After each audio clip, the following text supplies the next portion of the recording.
Bonjour. Je vous propose aujourd'hui de nous intéresser à la parabole du semeur, une parabole très connue, et nous allons nous intéresser à cette parabole telle qu'elle nous est présentée dans l'évangile de Matthieu au chapitre 13.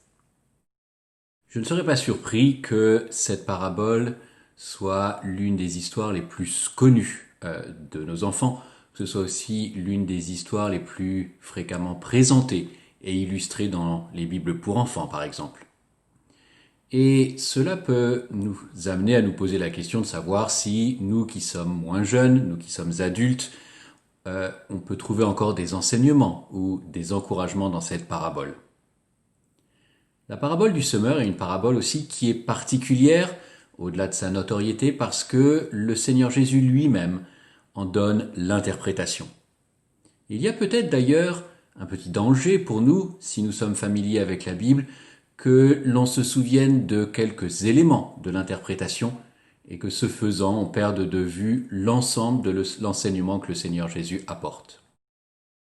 Alors je vais vous proposer de lire cette parabole telle qu'elle est présentée en Matthieu chapitre 13 et ensuite de nous intéresser aux enseignements que l'on peut y trouver. Nous allons donc d'abord lire dans Matthieu chapitre 13 à partir du verset 1. Ce jour-là, Jésus sortit de la maison et s'assit au bord de la mer. Il se rassembla auprès de lui de si grandes foules qu'il monta dans un bateau et s'y assit. Toute la foule se tenait sur le rivage. Il leur parla longuement en parabole. Il disait, « Le semeur sortit pour semer. Comme il semait, des grains tombèrent le long du chemin. Les oiseaux vinrent et les mangèrent. D'autres tombèrent dans les endroits pierreux où il n'avait pas beaucoup de terre. Ils levèrent aussitôt parce que la terre n'était pas profonde, mais quand le soleil se leva, ils furent brûlés et se desséchèrent faute de racines. D'autres tombèrent parmi les épines montèrent et les étouffèrent. D'autres tombèrent dans la bonne terre. Ils finirent par donner du fruit, l'un 100, l'autre 60, l'autre 30. Que celui qui a des oreilles entende. » Et nous allons sauter quelques versets et toujours dans ce chapitre 13, lire à partir du verset 18, où le Seigneur Jésus s'adresse à ses disciples et leur dit « Vous donc, entendez la parabole du semeur. Lorsque quelqu'un entend la parole du règne, il ne la comprend pas, le mauvais vient s'emparer de ce qui a été semé dans son cœur. C'est celui qui a été ensemencé le long du chemin. Celui qui a été ensemencé dans les endroits pierreux, c'est celui qui entend la parole et la reçoit aussitôt avec joie, mais il n'a pas de racine en lui-même, il ne tient qu'un temps. Sitôt que survient la détresse ou la persécution à cause de la parole, c'est pour lui une cause de chute. Celui qui a été ensemencé parmi les épines, c'est celui qui entend la parole. Mais les inquiétudes du monde et l'attrait trompeur des richesses étouffent la parole et elle devient stérile.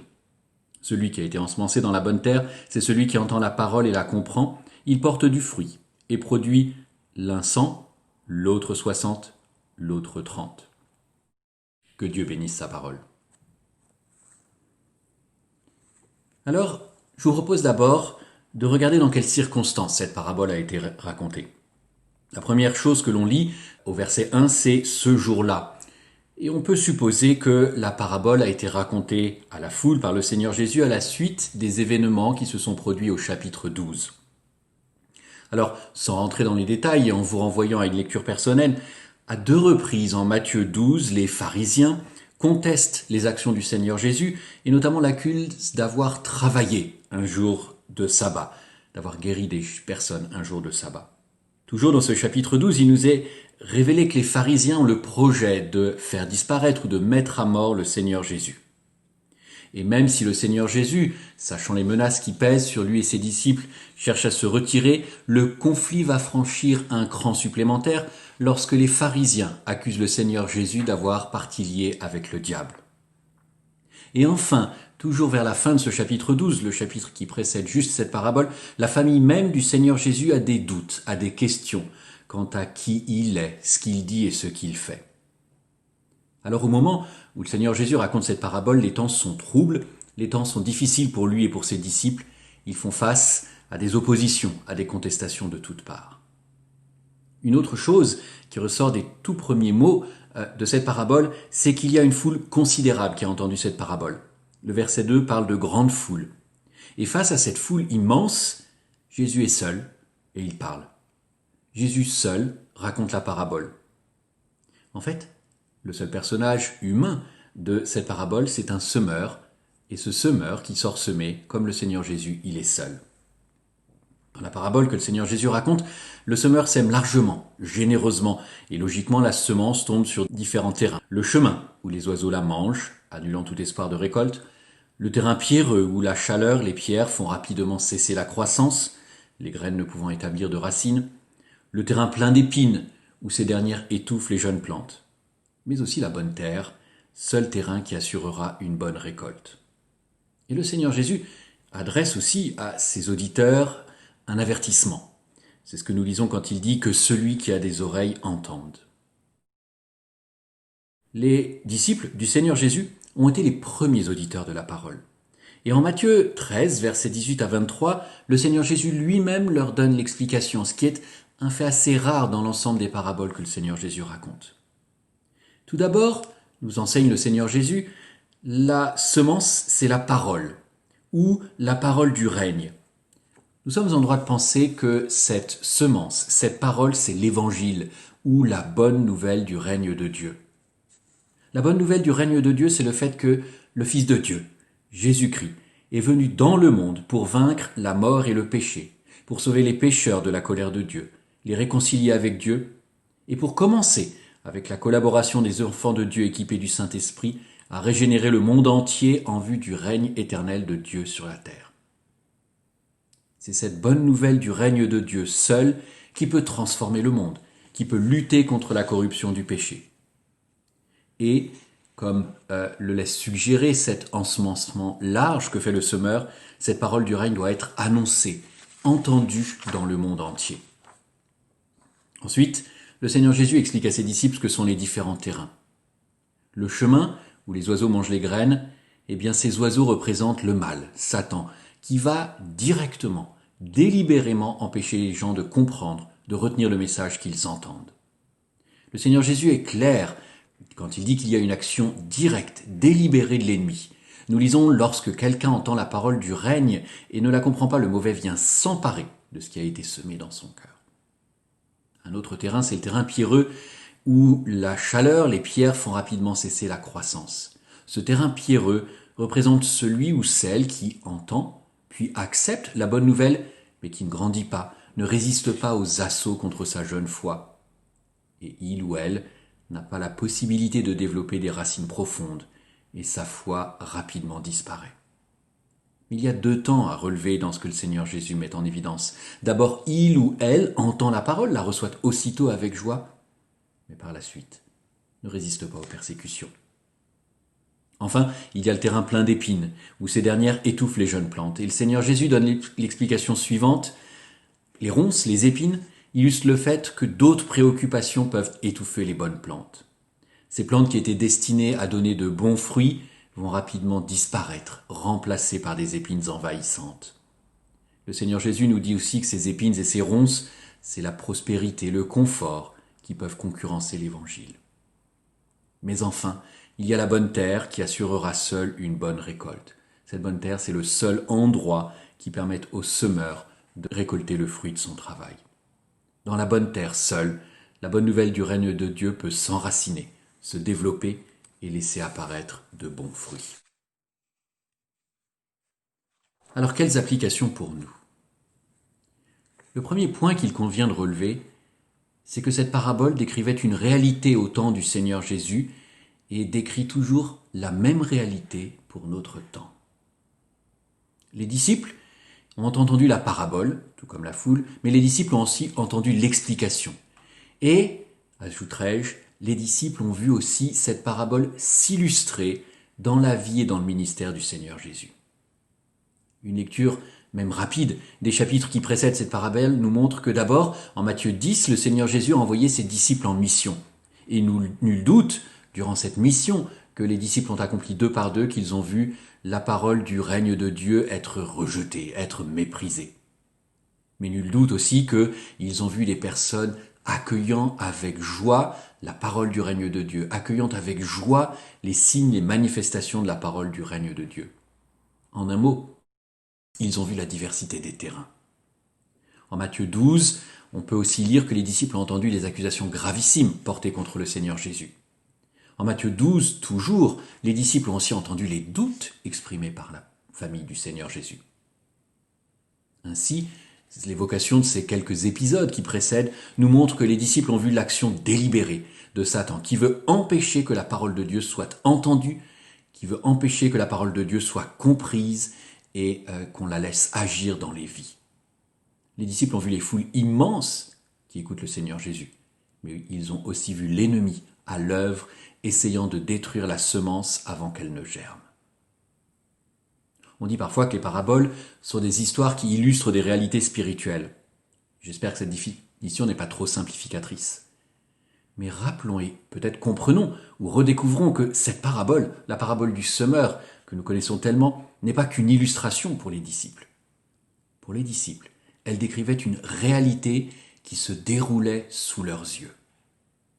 Et de même, pour nous, cette parabole n'est pas qu'une illustration, n'est pas qu'une histoire que l'on aime entendre.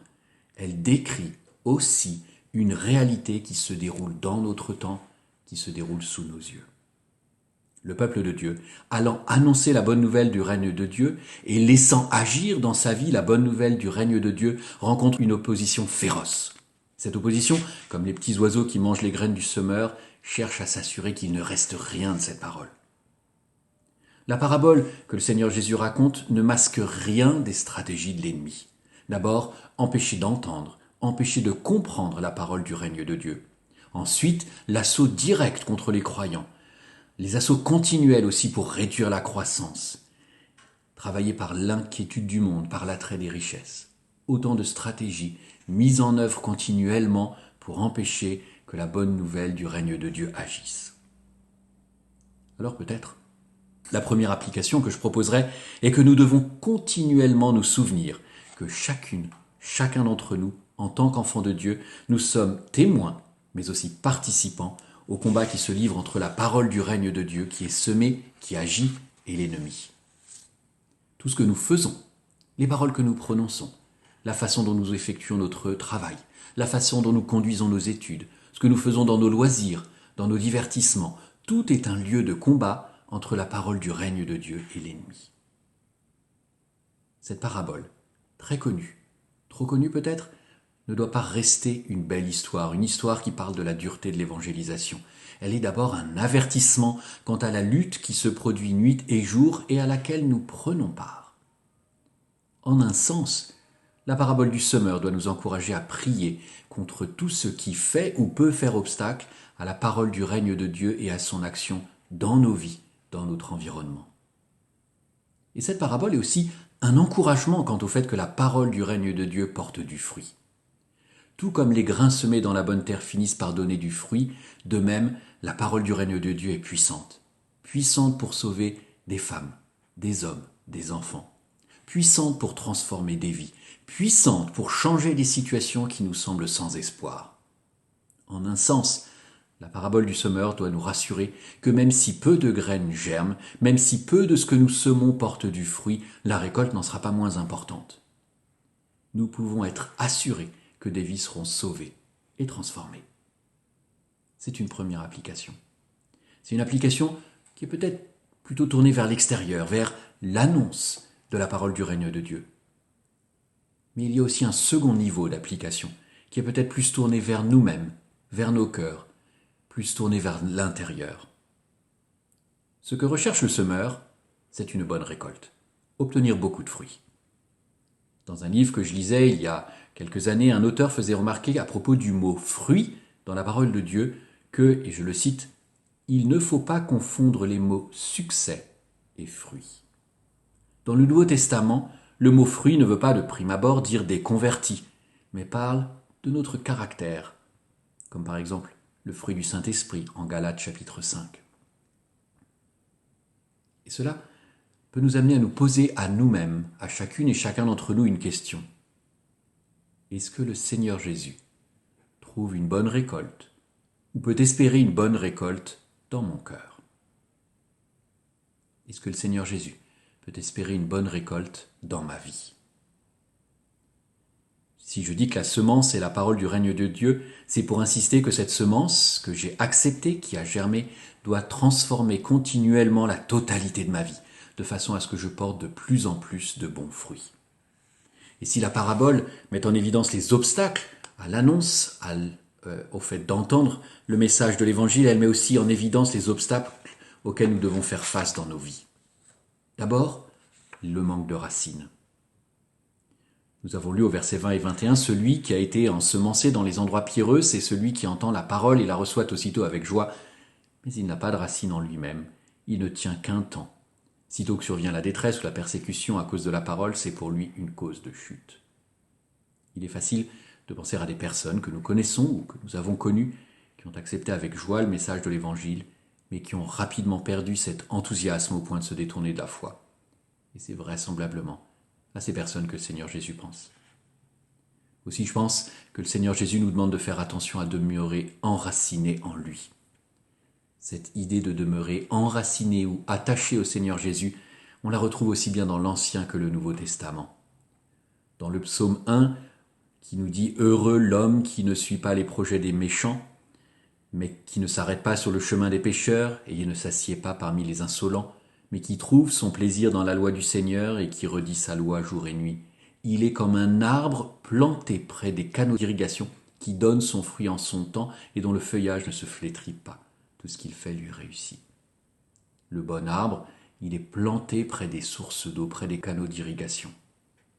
Et en Jean chapitre 15, le Seigneur Jésus, s'adressant aux disciples, leur dit « Demeurez en moi comme moi en vous. Tout comme le sarment ne peut de lui-même porter du fruit s'il ne demeure dans la vigne, vous non plus, si vous ne demeurez en moi. » Faisons attention à demeurer attachés, ancrés, enracinés au Seigneur Jésus. Et encourageons-nous à demeurer attachés, enracinés dans le Seigneur Jésus. Prenons garde à nos racines. Sans racines profondes, nous ne pourrons pas tenir le coup face aux attaques de l'ennemi. Sans racines profondes, sans racines croissantes, nous ne pourrons pas donner de bons fruits. Un autre obstacle que cette parabole met en évidence, à l'œuvre, à l'action de la parole de Dieu, du règne de Dieu dans nos vies, c'est aussi la concurrence du confort. Nous avons vécu de nombreuses années au Bénin. Et l'une des choses que j'ai vues et qui me réjouit, qui me réjouissait, qui me réjouit toujours, c'est d'avoir vu le niveau de vie de beaucoup de personnes au Bénin s'améliorer. D'avoir vu beaucoup de nos amis avoir accès à plus de ressources, pouvoir utiliser et faire plus de projets. C'est un sujet de reconnaissance, c'est une bénédiction pour nos amis et pour le pays. Et je sais aussi, après une parenthèse de plusieurs années hors d'Europe, je peux constater que le niveau de vie s'est aussi amélioré. Je suis bien évidemment très conscient des inégalités qui se sont accrues. Je sais aussi que chez beaucoup de personnes autour de nous, la situation économique s'est gravement et dramatiquement retournée en quelques mois. Mais il n'en demeure pas moins que le confort s'est accru. Nous vivons à un temps très particulier de l'histoire. Il y a beaucoup plus de facilité qu'il n'y a pu y en avoir dans le passé. Mais une question demeure. Ne suis-je pas en danger de me laisser envahir par le confort? Ne suis-je pas en danger de me laisser envahir par les épines? Paul lui-même avait constaté cela dans la vie de certains de ses collaborateurs. On peut lire en 2 Timothée, chapitre 4, verset 10, « Démas m'a abandonné par amour pour le monde présent, et il est parti pour Thessalonique. » Porter du fruit et continuer à porter du fruit jusqu'au moment de la récolte exige d'avoir de bonnes racines, mais exige aussi une lutte constante contre les épines. Là encore, les mots du Seigneur Jésus dans le verset 22 sont directs et doivent nous forcer à nous interroger. Les inquiétudes du monde, l'attrait trompeur des richesses étouffent la parole et elle devient stérile. Porter de bons fruits, porter beaucoup de fruits est notre objectif. Porter du fruit et continuer à porter du fruit exige d'abord de demeurer enraciné en Dieu, mais exige aussi une lutte constante, permanente, contre tout ce qui peut étouffer notre foi. Alors que le Seigneur nous aide à trouver l'équilibre entre ce qui est nécessaire pour bien vivre et travailler, mais aussi ce qui peut étouffer notre marche avec lui. Les premiers mots de cette parabole, la parabole du semeur, sont Jésus disait « Le semeur sortit pour semer ». Cette parabole est très connue. Elle est peut-être tellement connue qu'on oublie la profondeur et la richesse de ce que le Seigneur Jésus a communiqué et communique encore à ses auditeurs. Et peut-être, on oublie les défis qu'elle nous lance encore aujourd'hui. Et je voudrais juste, avant de quitter et de terminer, souligner quelques éléments. La parabole du semeur nous rappelle une réalité qui se déroule devant nos yeux, sous nos yeux. Le peuple de Dieu, allant annoncer la bonne nouvelle du règne de Dieu, rencontre une opposition féroce. Mais la bonne nouvelle du règne de Dieu, malgré cette opposition féroce de l'ennemi, est puissante, puissante pour sauver des femmes, des hommes, des enfants, puissante pour transformer des vies, puissante pour transformer nos vies, puissante pour changer des situations qui nous semblent encore sans espoir. Cette parabole nous avertit quant à notre vie, quant à la vie de nos frères et sœurs, quant à la vie de nos amis. Prenons garde à nos racines. Sans racines profondes, sans racines croissantes, nous ne pourrons porter de bons fruits. Et si cette parabole nous rappelle, souligne encore que l'objectif est de porter de bons fruits, que notre objectif de vie est de porter de bons fruits, cette parabole nous rappelle que porter du fruit et continuer à porter du fruit jusqu'au temps de la récolte exige de demeurer enraciné en Dieu, mais exige aussi une lutte constante contre ce qui peut étouffer notre foi. Je voudrais finir par un encouragement à collectivement porter du fruit. En Corinthiens chapitre 3 verset 5, Paul dit à propos de lui et de ses collaborateurs, « Qu'est-ce qu'Apollos? Qu'est-ce que Paul? Des serviteurs, par l'entremise desquels vous êtes venus à la foi, selon ce que le Seigneur a accordé à chacun. Moi j'ai planté, Apollos a arrosé, mais c'est Dieu qui faisait croître. Ainsi ce n'est pas celui qui plante qui importe, ni celui qui arrose, mais Dieu qui fait croître. Celui qui plante et celui qui arrose ne sont qu'un, mais chacun recevra son propre salaire selon son propre travail. » Nous avons été depuis de longs mois et nous sommes encore malheureusement éloignés des uns des autres. Mais sachons nous encourager, malgré la distance, malgré l'éloignement, à ensemble tous porter du fruit. Encourageons-nous les uns les autres à développer, fortifier nos racines.